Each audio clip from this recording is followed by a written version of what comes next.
Hey guys, John here. So I wanted to start a new series of vlogs talking about the new Netflix original series, Lemony Snicket's A Series of Unfortunate Events. This is like what I was trying to do with the Lab Rats Elite Force show, where I do a vlog about each episode after I watch it. Like I said, it's along the lines of what like Doug Walker does with like Steven Universe and Gravity Falls and all those shows. Yeah, so I guess a little background on my history with this whole franchise. I watched the Jim Carrey movie when I was younger, like I guess I was like around 10, 11, 12 when that movie was around. Pretty much just the right age to watch it, because it is kind of made for kids a little bit older, like this series. It actually says on Netflix that this series is, meant for kids ages 11 to 12. But yeah, I watched that movie and I liked it a lot, actually. I know people have some issues with that movie. One criticism I've seen is that Jim Carrey is too hammy and over the top. I have not seen the movie in years, but like I said, from what I remember, I liked it quite a bit. I did like Jim Carrey. I thought he was very funny, and I'm not even always a huge Jim Carrey fan or anything like that, but I thought he was very good personally. But yeah, I later went back and had read the first book, which I found out at the time. Which at the time when I read it, I found out that it was basically like made up a third of the stories in the movie, and then there were 3 books. So I guess they didn't plan to make more movies, I guess, because they just kind of took all 3 books. I believe there was 3 and just put them all into one movie. But this is this new show is, I don't want to say it's like stretching out the story, but it's telling it in a way that could be more natural, where it's over, a TV series. The first season only has 8 episodes. Each one's like a 2-part episode. I don't know if they're going to be making, I don't know how like far they're going to take this. I don't know if they're going to be like making up news stories. I don't know how much like each book is going to extend over. But anyway, let's just get to this episode. The first episode, which is The Bad Beginning Part 1. And yeah, I'm going to just do each actual episode individually, even if it's a, I'll like each part of the episode, it'll be an individual vlog. I am going to spoil this, so if you haven't seen it, either, well, you're going to want to click away and either go watch it and come back, or just don't watch the rest of this video, because I am going to spoil it, unless you don't care about this show, you just want to watch me because you like my face. Yeah, so we start off with like this really cool intro. It has like some really cool visuals and a kind of catchy song sung by Neil Patrick Harris, who plays Count Olaf, the villain in this series. He actually gets top billing, which I think Jim Carrey got top billing in the movie as well. But the main characters are really the kids. Just give them the top billing. Yeah, but like I said, you had I do like the song itself. It's kind of catchy. It's like goes something like look out, bad stuff's gonna happen, something like that. Yeah, we then get introduced to Patrick Warburton, who it turns out plays Lemony Snicket, the narrator, who we actually see throughout this, as opposed to just a voiceover narration like they had in the movie. And Patrick Warburton, he starts off like pretty much right off the back talking about how this is going to be a very dark, unpleasant story, not with a happy ending, nor a happy beginning or middle. Yeah, so it sets that tone pretty well. I think I think it is a good use of a narrator here. Sometimes that can be unnecessary in like a show or a movie like this, but I think he does a good job setting up this tone and kind of helping move the story along a little bit. And he's good in the role, actually. He's got a good kind of deep voice for that, and kind of a good mysteriousness to him. He's good in the role. Yeah. We get introduced to the kids. Violet. I forget the name of the middle boy, and then there's the baby girl, Sunny, I believe was her name. We see here, the actress who plays Violet here is the one who actually, I recently watched this movie 9 Lives, the one where Kevin Spacey gets turned into a cat. It came out this past year, 2016, which wasn't a very good movie, yeah, the actress who plays Violet here was in that movie 9 Lives. And when I realized it was her, it occurred to me, okay, she appears to be younger than the Violet in the movie. In the movie with Jim Carrey, she was like at least, I think she was like, they might have even said she was like 14, 15. Here she's like like maybe like 12, 13 at the most, which I don't know if that's more accurate to the book. I don't really remember the book that well. I watched the movie several times, so I remember that well. I read the book once, and that was after watching the movie. I do remember a lot of similarities, though, between them. Um, yeah, but, we see a lot of really good cinematography and lighting. There's just a very nice kind of dark look to the series.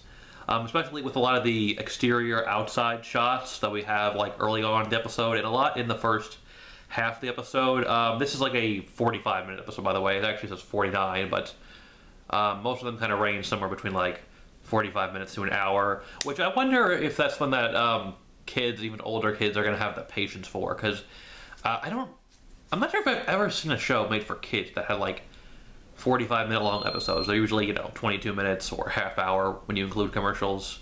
Ignore the beep. There won't be many of those. But yeah, I'm curious if the kids have the patience for it. I don't even have the patience for it sometimes, but this is a pretty good show. So I'll watch it. And this episode was pretty good. But yeah, we get some of the interesting cinematography, which is nice. And, but anyway, into the story.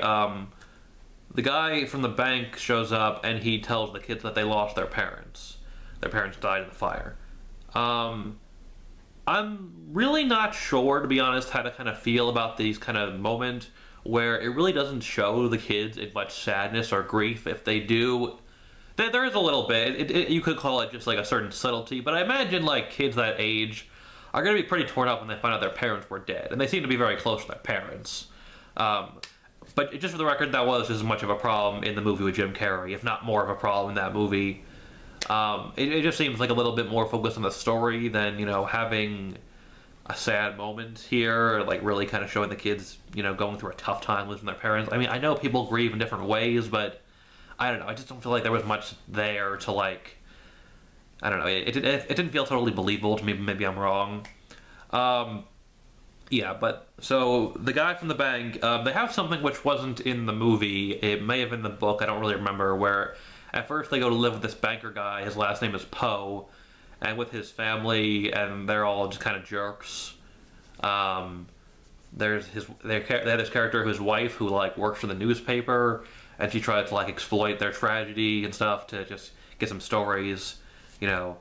She's a jerk. And then they eventually take them to Count Olaf, and I noticed that they had a lot of the same lines as they did in the movie, which were probably taken directly from the book. So there's definitely a lot of similarity to the other works here, which is fine, as long as they're doing it, bringing a new taste, spin to it. And they are. They go to meet Count Olaf, who, like I said, is played by Neil Patrick Harris. First they actually meet the judge character who lives as the neighbor across the street from him. She's played here by Joan Cusack. In the movie with Jim Carrey, she was played by the actress who played the mom in Home Alone, I believe. But anyway, yeah.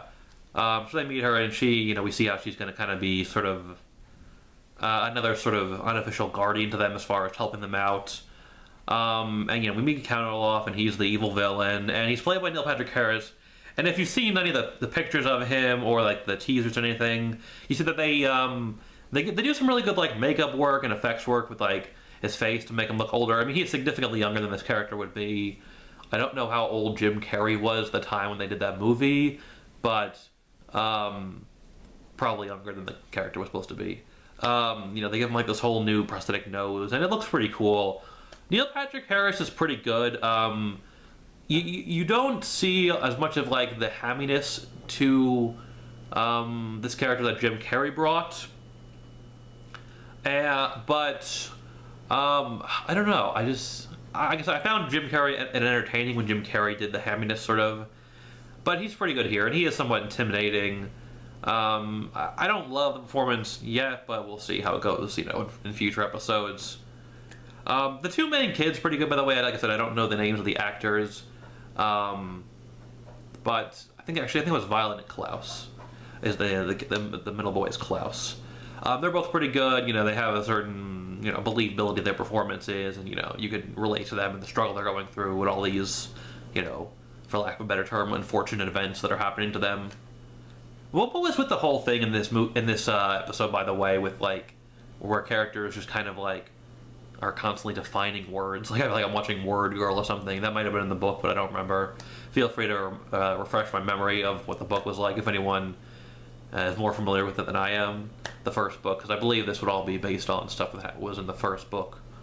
You know, so they go through this whole thing where Count Olaf is, you know, working them to death, or not to death, but like working them really hard, and, you know, being kind of like, you know, emotionally abusive to them and everything, and, you know, making the time really hard for them, making them do stuff for him, making him, you know, making them cook for him and his friends. I was curious if they were going to do the thing where he's like, you know, you forgot the roast beef, when they cook the meal for him and they don't have the roast beef because he never said roast beef, and, you know, surely enough they did, so that was something. A little later in the episode, we get this one. It goes in a couple interesting, darker turns. I mean, there is like a little bit of like silliness to it for a little while with the, I think some of that more with the Count Olaf character. Not like I said, not really as hammy and over the top, but there is sort of silliness to his character, and some of that's fine, and that's fine. But you know, we get this dark moment, sort of where, you know, the kid Klaus, I believe.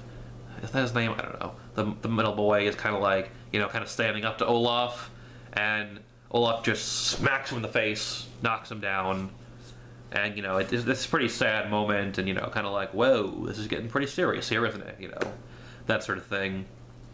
And, you know, it's like there's some interesting lines where they're talking about like, oh, they, you know, how they really hate their situation they're in. And, you know, it has a sad ending, the episode, like Lemony Snicket said at the beginning. But then at the very end, we get like they throw in a twist ending, which I swear to God was not in the movie. Like I said, I don't remember the book very well. I don't remember being in the book, but I could be wrong. Where they throw in a thing at the end where it turns out their parents were alive. Like, they're alive. They show them. And just say at the end credits, like, yes, this is their mom and dad. And they're played by, the father is played by Will Arnett, who is the voice of BoJack Horseman, and he's been in other Netflix shows. He was on Arrested Development. And then the mother is Colby Smothers, who was on How I Met Your Mother with Neil Patrick Harris. She doesn't play the mother on that show, despite her being a mother on this show. Anyway, yeah, but like, I don't know if that was in the book, but wherever it came from, that's a really clever twist to this episode. Yeah, so I mean, we know that I believe I remember it was, or they might even, I think they even might have said in this episode that, you know, Olaf was the one who like started the fire and stuff, because he wants to get their fortune, by the way, if you're not familiar with that. I did mention that. Like, he's a distant relative of theirs, and he wants to get their fortune, which the kids don't even have access to until the oldest one, Viola, is like turns 18. But yeah, he wants to get their fortune, and I guess he burned down the house and like got rid of their parents or something. I don't know. But yeah, I'm curious where else this is gonna go. But so far, it was pretty good. I didn't like it quite as much as I thought I might, like this first episode anyway. But it was pretty good. Yeah, I will keep watching the series, and I think I'll do more. I'll do vlogs on the rest of the first season anyway. Like I said, there's 7 more episodes, I believe, and I will do each episode individually. But yeah, pretty good. Some nice funny stuff, some dark stuff, some clever stuff, interesting visuals. Yeah, pretty good. Okay, so that's all I gotta say, and thanks for watching, guys. Bye.